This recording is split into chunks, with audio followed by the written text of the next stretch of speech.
Jadi mereka mendatangi tempat itu. Memang hebat. Diketemukan sekarang itu dijadikan keris. Apakah itu keris? Apakah itu tombak? Memang diketemukan sebuah pusaka. Jadi semacam keris. Nah, begitu keris itu dipegang, orang yang memegang itu bergetar, seolah-olah ingin berjalan. Ya. Jadi di hutan itu tidak ada jalan, mereka mengikuti kerisnya, arahnya kerisnya. Itu kurang lebih mungkin ada itu sekitar 500 meter, 4-600 meter, keris itu diam di satu tempat.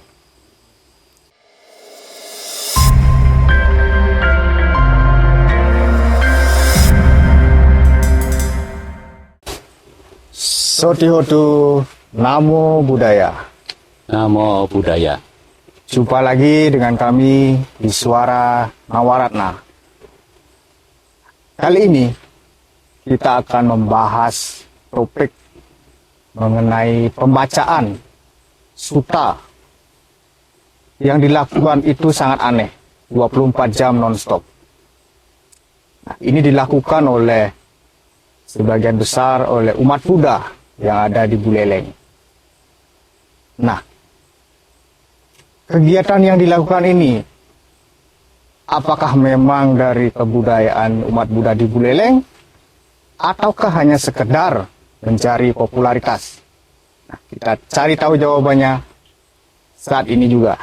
Nah, saat ini kami sudah ditemani Suara Nawaratna, ditemani oleh narasumber. Beliau adalah Pak Yung Mertayasa. Selamat malam Pak Yung, Namo Buddhaya. Namo Buddhaya. Jadi beliau ini adalah salah satu tokoh umat Buddha yang sekaligus menjadi promotor dari program pembacaan sutta 24 jam non-stop ini. Nah, Suara Nawaratna, seperti yang sering kita lihat, yang kita ketahui bahwa pembacaan parita itu biasanya dilakukan paling 2 jam atau 3 jam. Dan itu pun sudah termasuk Dhammadesana, kemudian meditasi. Nah, ini sangat aneh, dilakukan 24 jam. Nah, maka dari itu, ini sangat menarik bagi saya untuk ditanyakan kepada Pak Yung Mertayasa, yang sekaligus menjadi promotor dari program ini. Nah, kira-kira apa yang menjadi pertimbangan atau maksud dari pembacaan parita non-stop ini, Pak Yung? Selamat malam, Pak Eka. Malam, Pak Yung. Namo Buddhaya. Ya, memang sangat menarik ya. Sebenarnya pembacaan parita ini kita tidak ngomong tentang popularitas ya. Apalagi judulnya, wow, non-stop. Betul, Pak Yung. Jadi sebenarnya kita bermula dari desa kecil. Memang betul di Buleleng. Tepatnya desa Alasangker, nama wiharanya Giri Manggala. Nah, ini perjalanannya cukup menarik nih. Saya diberi kesempatan oleh seorang biku, namanya Bante Jaya. Kebetulan beliau pada waktu itu sebagai Padasanayaka. Nah, saya sendiri juga, karena saya tidak pernah ke desa ini, saya coba melihat lokasi. Nah, dalam perjalanan itu sederhananya kita memulainya untuk membuat tempat pemujaan. Namanya Siripada. Siripada, Pak Yung. Jadi prosesnya itu cukup lama, kurang lebih 8 bulan. Nah, ketika kita mau meresmikan bahwa tempat ini sudah selesai, saya dikenalkanlah oleh seorang biku yang sudah mahatera, namanya Bante Dhammasubbo. Oh iya. Nah, beliau bilang, kalau mau meresmikan nanti ini, kenapa tidak mengawali dengan membaca sutta? Wah, menarik nih. Oh, bagus Bante. Tapi bukan membaca sutta seperti biasa. Maksudnya gimana? 8 hari non-stop. Nah, luar biasa ini, Pak Yung. Ini yang luar biasanya. Saya berpikir, ya betul seperti Pak Eka bilang, 2 jam, 3 jam itu maksimum. Nah, karena ini sebuah tantangan, saya tanya, tentunya karena 8 hari non-stop, tentu kita mau belajar dulu siapa yang pernah melakukan sebelumnya. Cek punya cek, tidak ada orang yang melakukan membaca sutta 8 jam non-stop. Oh, ini luar biasa sekali Pak. Inilah menariknya tantangannya. Jadi kita kita maksudnya kita sepakati siap Bante. Tolong pilihkan harinya. Nah, di sanalah kita mulai memproses. Tentu tidak gampang. Jadi betul-betul tidak gampang. Bagaimana nanti karena non-stop berarti tidak putus. Kita coba dengan segala formula. Jadi kita cuman berusaha di wihara sebanyak-banyaknya sehingga itu sutta tidak non-stop. Tidak putus. Tidak putus ya.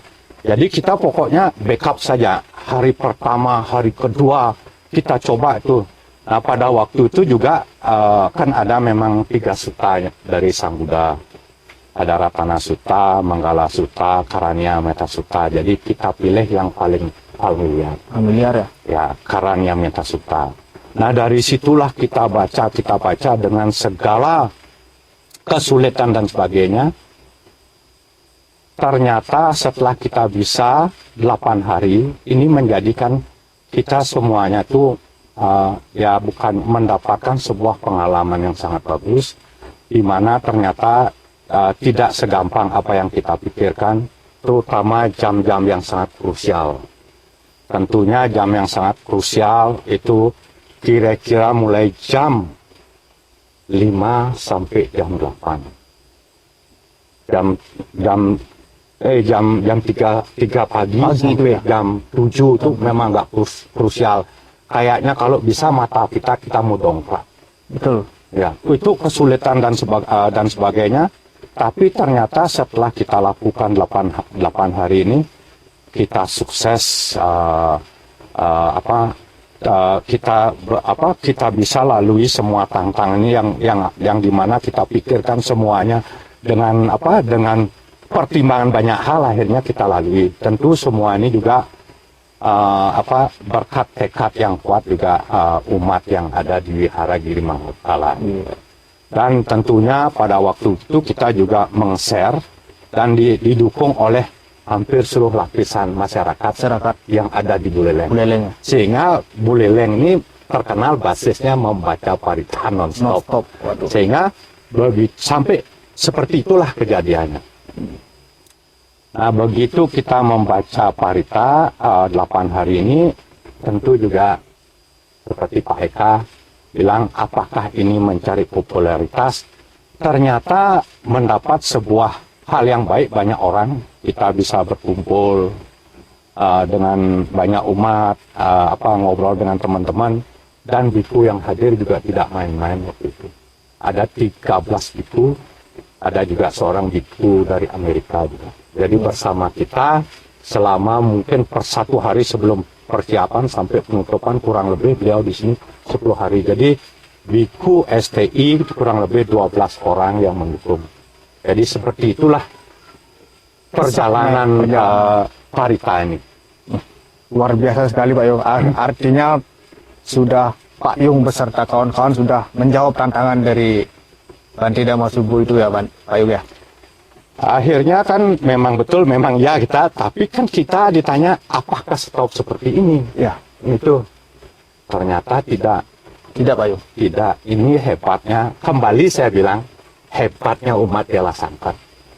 Jadi kita mau terus lakukan setiap tahun. Akhirnya kita mencari sebuah formula. Kita juga berkonsultasi sama Bante Dhamma Subuh, kita ngobrol sama Pak Desa Nayaka. Tentunya juga di wihara ada kepengurusan, ketua yayasan. Akhirnya kita sepakati setiap tahun setelah 8 hari, 3 hari, tahun kelima 8 hari. 8 hari lagi. Itulah kesepakatan kita. Akhirnya setelah begitu kita lanjut terus. Akhirnya tahun kedua kita lakukan 3 hari dengan konsisten. Nah, yang menariknya ini kan tiba-tiba kita diundang ke Borobudur. Ke Borobudur Pak. Ya.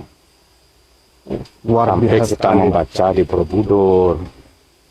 Akhirnya terakhir kita baca di Siwa Buddha. di Siwa Buddha Pak Yung. Jadi bukan di wihara saja, kita ke Borobudur, ke Siwa Buddha. Ini sangat menarik bagi saya nih Pak Yung. Entah kenapa ini Pak Yung Mertayasa beserta tokoh-tokoh lainnya kok bisa melakukan program pembacaan sutta ini di Pura Siwa Buddha itu. Bagaimana kira-kira sejarahnya itu Pak Yung? Yang menarik itu kan begini, setelah kita dari Borobudur, di Borobudur pun ada sesuatu juga, kita beruntung dalam pengertian itu semuanya itu ada narasi ceritanya yang memang hebat di balik 3 tempat ini. Kenapa di Siwa Buddha? Ya kebetulan kita lakukan di Siwa Buddha, kalau tidak salah 2 bulan yang lalu. 2 bulan yang lalu. 2 bulan yang Siwa Buddha ini kembali juga salah satu teman saya menjadi biku. Oh begitu Pak Yung. Ya, jadi seorang biku independen putra daerah Bali dan beliau berlatih di sana Di Pura Siwa Buddha nih. Nah, karena beliau independen dan tentu beliau punya kopi sendiri, sering berlatih di Pura Siwa Buddha ini, berceritalah beliau. Jadi tentu saya juga ingin melakukan selalu di tempat yang spesial, ya. Jadi saya datang ke Siwa Buddha. Jadi saya coba ngobrol dengan beberapa orang. Memang Siwa Buddha ini sangat unik. Pura yang dibangun kurang lebih mungkin sekarang ini mendekati 19 tahun.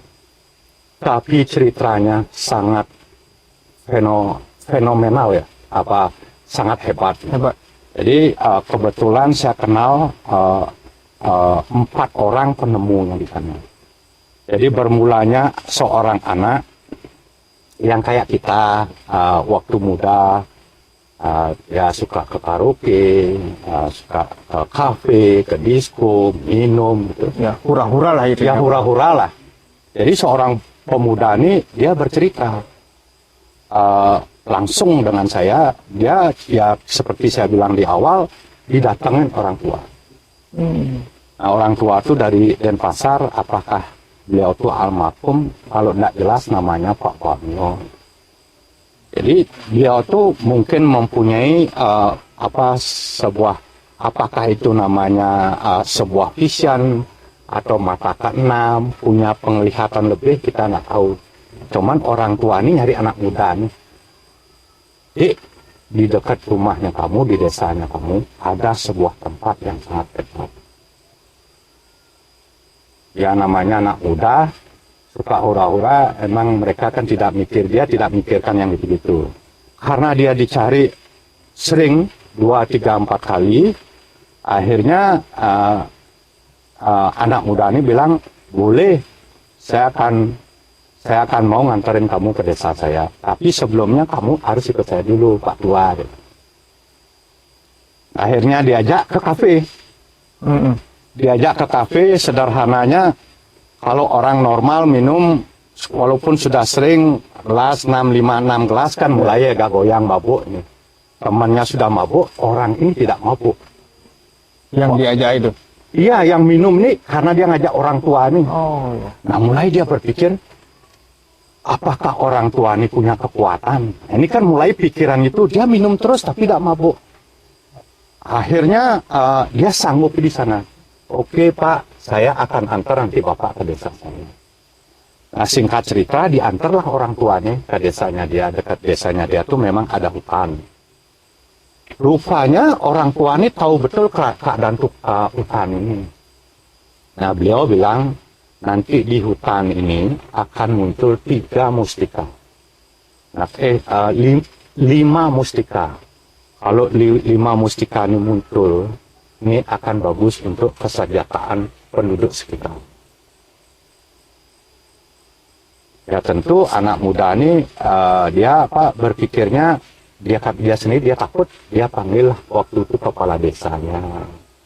Tentu pengurus-pengurus di desa, teman-temannya kurang lebih mungkin 4-5 orang yang diajak untuk istilahnya itu dapat berita bagaimana membuktikan berita itu. Diajak, akhirnya mereka janjian, datanglah mereka. Setelah mereka masuk ke hutan, memang diketemukan 3 mustika. Di tempat di pura itu. hutan itu. Oh, di hutan Bukan ini kita sebelum pura. Sebelum pura. 19 tahun yang lalu. Oh, iya, iya. Jadi datang mereka ke hutan, diketemukan patung.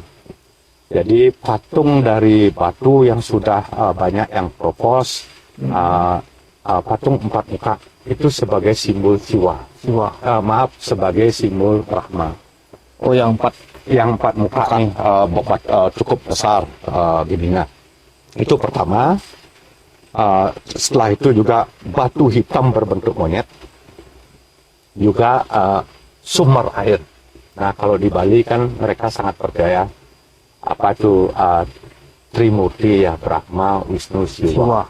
Nah, begitu tiga ini ketemukan memberi keyakinan dan tambah semangat lah penduduk tanah. Sehingga mustika yang yang tentu patungnya dijaga dengan baik, ditaruh di pura. Di sana ada pura Puncak Sampur. Sangat tinggi tempatnya, ditaruh di sana. Mulailah pengelingisir di sana, pengurus sana komit menjaga itu mustika itu. Nah, orang tua ini juga tetap masih ada 2. Nah, akhirnya mereka orang tua ini mengajak temannya datang lagi ke tempat itu. Sehingga penglihatan mereka 5 mustika ini bisa mereka temukan. Mereka masuk ke hutan lebih dalam. Nah, begitu dia masuk dalam, ada sebuah fenomena yang cukup ajaib, kita bilang sangat hebat. Jadi di hutan itu ada sebuah ruang yang tidak begitu besar, mungkin semeja ini, atau kita bilang atau mungkin 1 meter, 1,5 meter, 1 meter nih, Ya. tanah yang rumput pun tidak tumbuh Di tempat itu. di tempat itu, seperti sebuah tanah. Nah, di sanalah mereka bermeditasi. Kalau orang Bali bilang semedi, yang ngumpul dengan mereka yang mereka ajak di sana. Nah, begitu mereka duduk, mereka mendapatkan insting. Jadi sepertinya ada sebuah pesan, wah di sana ada sesuatu. Jadi mereka mendatangi tempat itu. Memang hebat. Diketemukan sekarang itu dijadikan keris. Apakah itu keris, apakah itu tombak? Memang diketemukan sebuah pusaka. Jadi semacam keris. Nah, begitu keris itu dipegang, orang yang megang itu bergerak, seolah-olah ingin berjalan. Ya. Jadi di hutan itu tidak ada jalan, mereka mengikuti kerisnya, arahnya kerisnya. Itu kurang lebih mungkin ada itu sekitar 500 meter, 4-600 meter, keris itu diam di satu tempat. Nah, kalau di hutan itu kan bekas-bekas pohon atau daun yang sudah layu itu seperti ada sedikit kayak gunung gitu, sedikit aja ya. Nah, begitu di mana keris itu begitu diam, disapu lah. Nah, dari situlah rupang Budanya itu muncul. Itu muncul dengan sendiri. Iya, muncul. Dibersihkan, muncul, dipeluk, dibawa lah ke pura Puncak Sampur. Berarti kan 5 mustika ini.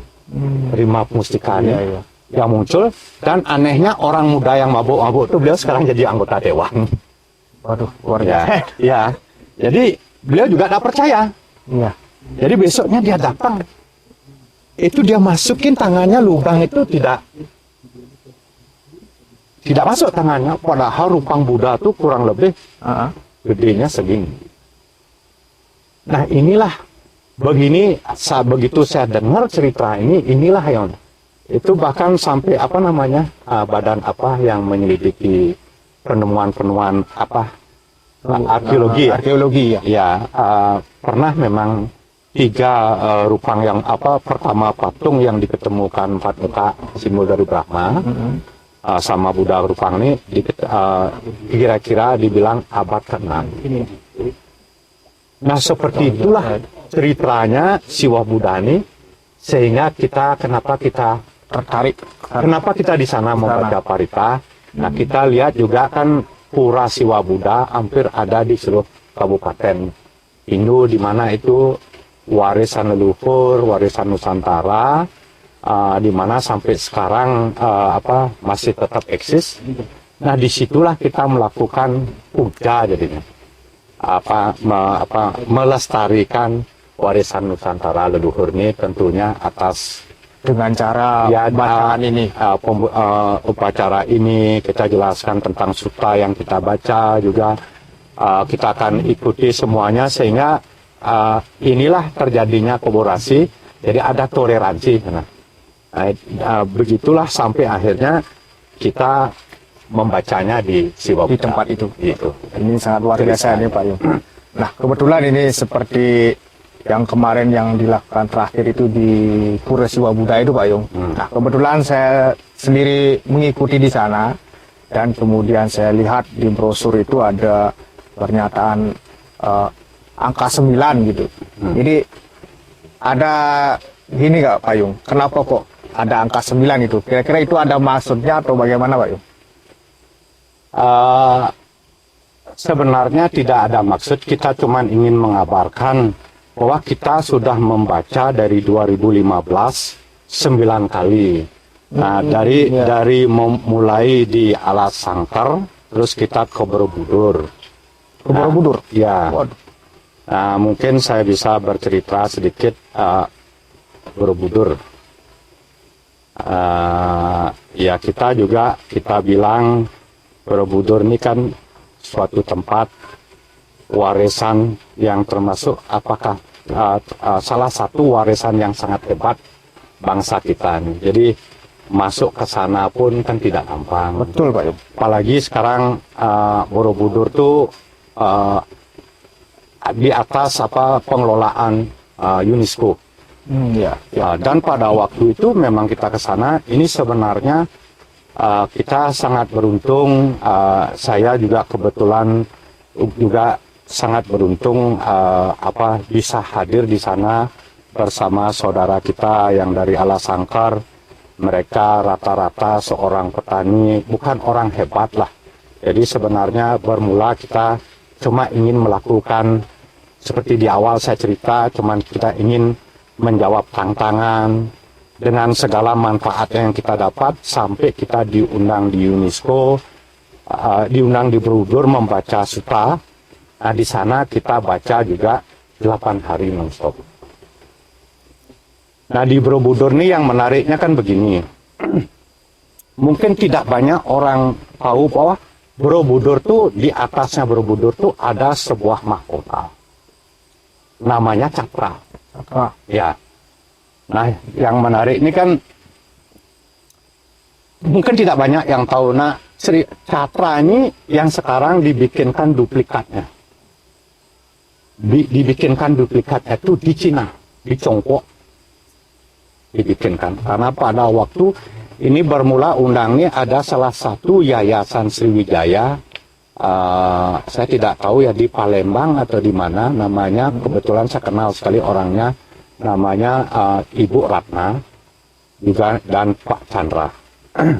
Nah, mereka mendengar kita membaca Parita, jadi mereka datang ke Bali mengundang kita untuk membaca. Tentunya karena mereka tidak pernah melakukan sebelumnya, semua teknisnya karena kita mengalami, kitalah disuruh mengatur semuanya. Jadi ini juga tantangan yang sangat gila ya. Jadi mengajak orang itu ratusan orang. Luar biasa ya Pak Yung. Jadi ini betul-betul pengalaman yang hebat. Di Borobudur kita tidak pernah tahu nanti kayak apa nanti di sana, terus bagaimana. Nah, ternyata apakah ini semuanya berkah juga kita tidak tahu. Jadi kita survei ke sana, itu kita dimudahkan. Sangat dimudahkan. Jadi diberikan tempat khusus. Kapanpun kita mau ke Borobudur, tidak gampang orang bisa sampai di atas. Kapanpun kita mau malam-malam bisa. Nah, disitulah kita merasa memang suatu menarik sekali. Nah, cerita tentang Catra ini. Jadi tujuannya membaca ini untuk dibikin Catra, nanti dibangunlah sebuah monumen sederhananya. Jadi di sebelah mananya pun mau didirikan Catra itu sendiri. Jadi Catra itu dibikin setelah pada waktu itu kan di Catra itu setiap lapisan itu ada tulisan khusus, ada arti khusus dan sebagainya. Itu banyak sekali dibantu oleh profesor dari ada di Jogja juga, dapat juga dibantu oleh profesor dari Itali, sehingga kita bisa bikin duplikat itu mendekati aslinya. Nah, pada waktu dibikinlah di Cina, kurang lebih beratnya itu 100 ton. Catra itu Pak. Catra itu sendiri.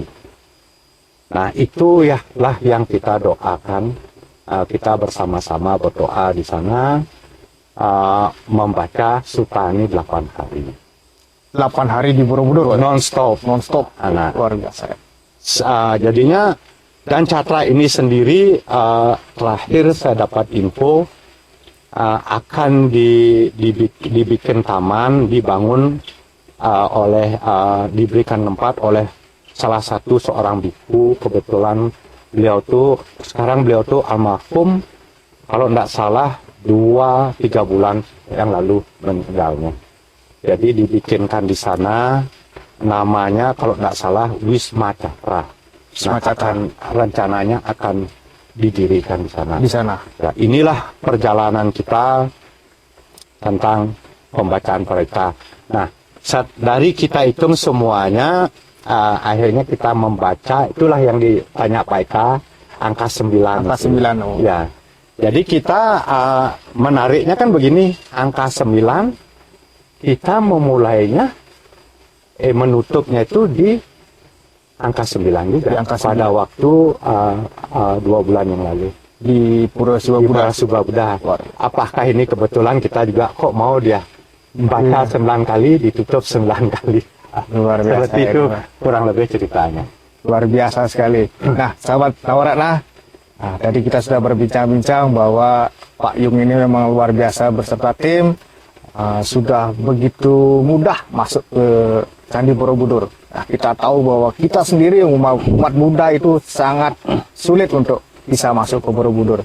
Dan ternyata Pak Yung bersama tim dengan sejarahnya dari yang tadi disampaikan tentang Catra itu, beliau sangat mudah bersama umat di Bali untuk membaca parita non-stop di Candi Borobudur selama 8 hari. Nah, itulah perjalanan Pak Yung bersama tim umat dari Bali khususnya.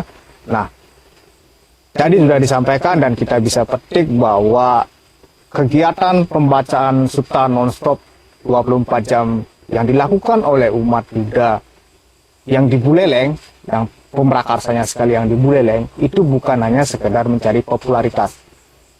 Jadi sudah kita dengar bersama bahwa itu ada manfaat dan tujuannya. Nah, sebagai closing statement Pak Yung, mungkin Pak Yung bisa memberikan apa manfaat atau tujuan dari pembacaan Suta non-stop ini kepada sahabat-sahabat kita di Suara Nawaratna. Silakan Pak Yung. Terima kasih. Kalau manfaat ya, saya pikir kita semuanya kita bersyukur di Indonesia, kita sering datang ke wihara, kita sering mendengar biku tentang manfaat parita dan sebagainya. Di awal pun saya sudah jelaskan, karena kita bersama-sama dengan renggang waktu yang panjang, akhirnya biku banyak cukup lama menetap di wihara, sehingga memudahkan kita untuk bertanya tentang apa-apa yang kita tidak mengerti, dan semua biku mensupport begitu baiknya. Tapi dari pengalaman saya sebagai perumah tangga, saya bilang, saya juga tidak ada bedanya dengan kalian semua, mempunyai keluarga. Jadi kita berproses semuanya tentang belajar Dhamma.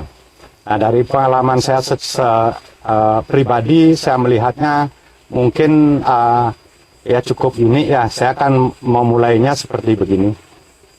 Tentu kita namanya manusia, pasti kita suka nyanyi. Betul. Bahkan mempunyai kenangan dari semua tentang nyanyian, baik dari kecil sampai muda, bahkan sampai tua pun ada tembang kenangan. Jadi pada prinsipnya kita semuanya suka nyanyi. Suka nyanyi, ya betul. Ya, kan begitu Pak Eka. Nah sekarang permasalahannya kan tidak semua orang memiliki suara yang bagus. Mungkin kalau Pak Eka atau teman yang lain punya suara emas, mungkin tidak mau ngobrol dengan saya. Nanti sudah ada panggungnya, Ya, menjadi betul. artis top, Betul, terkenal ya. Tapi itu tidak penting. Pokoknya kita suka nyanyi. Apalagi ketika kita menyanyikan lagu, begitu kita bisa nyanyiin semua syairnya aja dengan lengkap, ada kebahagiaan. Dan bahagia, gembira semuanya. Nah, sekarang kita mau lihat. Karena kita suka nyanyi, dengan keterbatasan suara kita, tentu kita paling enak nyanyinya di mana? Di kamar mandi, Ya, atau di WC kan itu. ya. Nah, kita sepakati dulu, kalau kamar mandi itu kita anggapnya tempat kotor. Jadi dari pagi kita beraktivitas, terus kita bersihkan badan kita, kotoran, keringat dan sebagainya, kita jadi segar. Sama juga di WC, makan 3 kali, terus kita sisanya buang ke WC. Jadi kamar mandi atau WC tempatnya kotor. Ya. Kan itu. Di tempatnya kotor. Sekarang kita mulai cek syairnya. Kalau syair-syair lagu sekarang itu kan banyak yang cengeng, bikin orang galau, Galau, ya. bahkan ada sedikit ya nyerempet. Nah kan itu. Jadi syairnya juga tidak bagus. Kembali lagi lihat ke atas. Siapa sih yang menciptakan lagu ini? Siapa sih menciptakan liriknya ini? Kita cek. Kadang-kadang kita lihat seorang keluarga, tapi mereka kadang-kadang berselingkuh, minum, moralnya tidak bagus. Nah, lagu yang dinyanyikan di tempat yang kotor, syairnya jorok, kadang-kadang yang bikin liriknya tidak Ya, bermoral. bermoral. Orang menyanyikan bisa gembira dan bahagia. Senang. Ya, senang. Nah, sekarang pertanyaannya Pak Eka ini, manfaat baca suta, sekarang kita lihat sutanya. Di mana kita baca sutanya? Di wihara, udah ada lawan tempatnya. Betul. Di pura, apalagi yang ceritanya bagus. Di Borobudur, sejarah Pak, warisan leluhur yang mencerminkan kualitas bangsa kita, Borobudur, yang mendunia.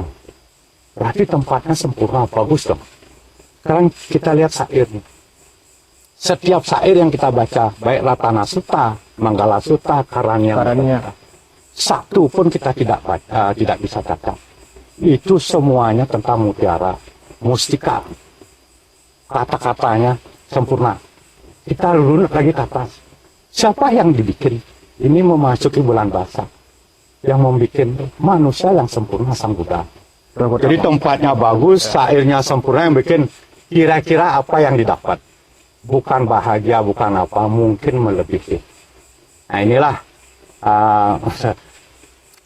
apa yang bisa saya jawab pertanyaan Pak Eka. Semoga bisa menginspirasi teman-teman yang melihat YouTube-nya. Terima kasih Pak Yung. Nah, ini tadi closing statement dari Pak Yung Mertayasa. Dan semoga menginspirasi semua sahabat kami di Suara Nawaratna. Itu sekali lagi saya ucapkan terima kasih Pak Yung. Terima kasih sudah atas memberikan waktunya. inspirasi kepada kami semua di sahabat Suara Nawaratna. Nah, sahabat Suara Nawaratna, nanti sampai jumpa lagi di kesempatan podcast berikutnya tentu dengan topik-topik yang berbeda, mungkinnya lebih menarik dan lebih menantang dari apa sesungguhnya yang kita hadapi dalam hidup dan kehidupan ini. Terima kasih, Sotiotu, Namo Buddhaya.